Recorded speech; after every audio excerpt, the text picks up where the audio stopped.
And welcome to our lesson number 25. My name is Professor Robert. In today's lesson, we will further practice using the distributive property.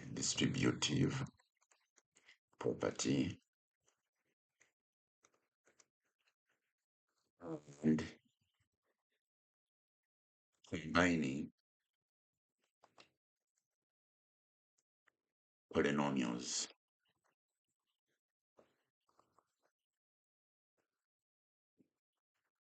Okay, now let's dive into the details.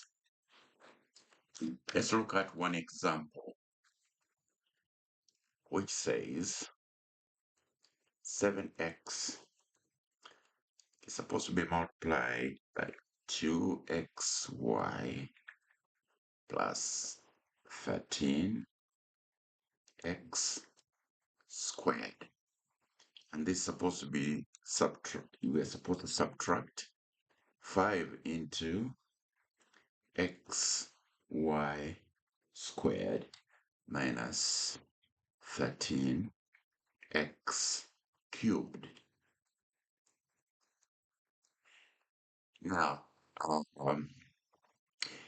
we have to use the distributive property in order for us to combine the two polynomials. Now, the polynomials as they stand are already simplified. We can't make them any simpler.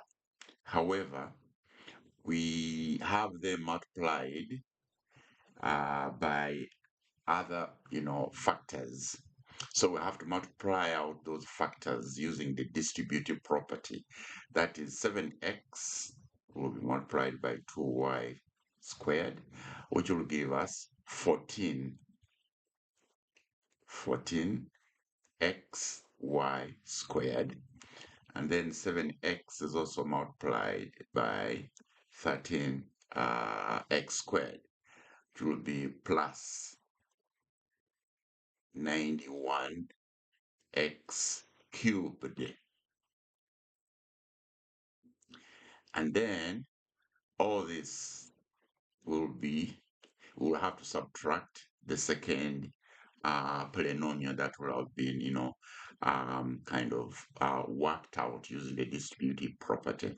So it's minus 5 times xy squared will give us minus 5xy squared.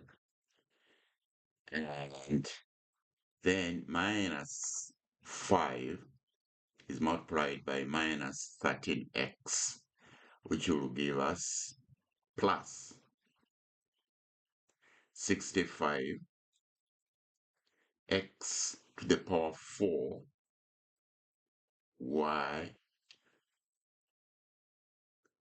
5x to the power 3, x to the power 3. So we have minus 5 times minus 13x cubed will give us plus 65x to the power 3. And then finally, we will look at the terms of these two polynomials, and we see how we can simplify them. So we look for similar terms.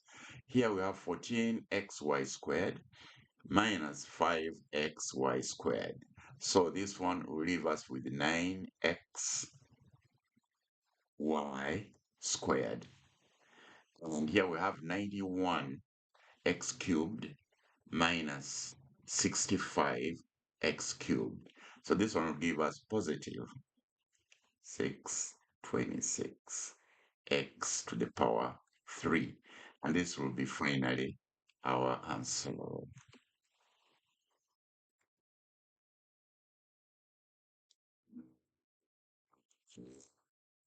Now let's look at a second example, example number 2. Example number 2 says 3 is multiplied into 2b squared minus 3a squared b, and all this is supposed to be added to 2b supposed to be added to 2b multiplied by b plus a squared. So this one is as well solved just like we solved the first example. So we have to multiply 3 by 2b squared, which will give us 6b squared. And then here we have minus 3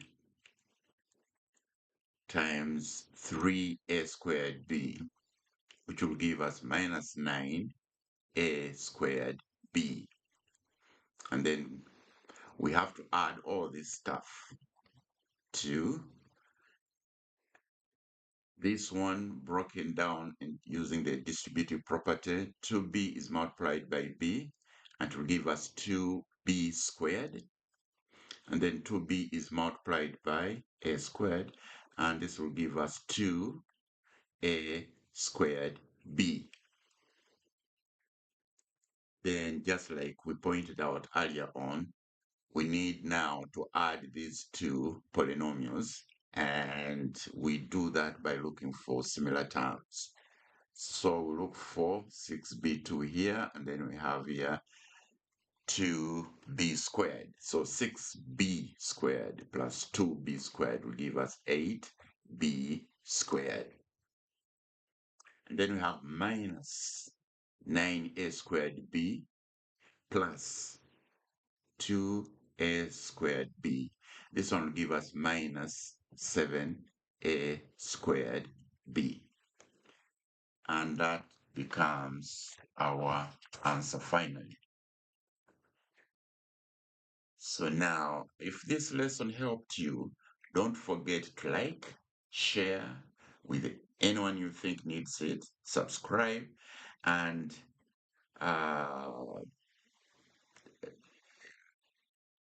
see you in the next lesson. Bye for now.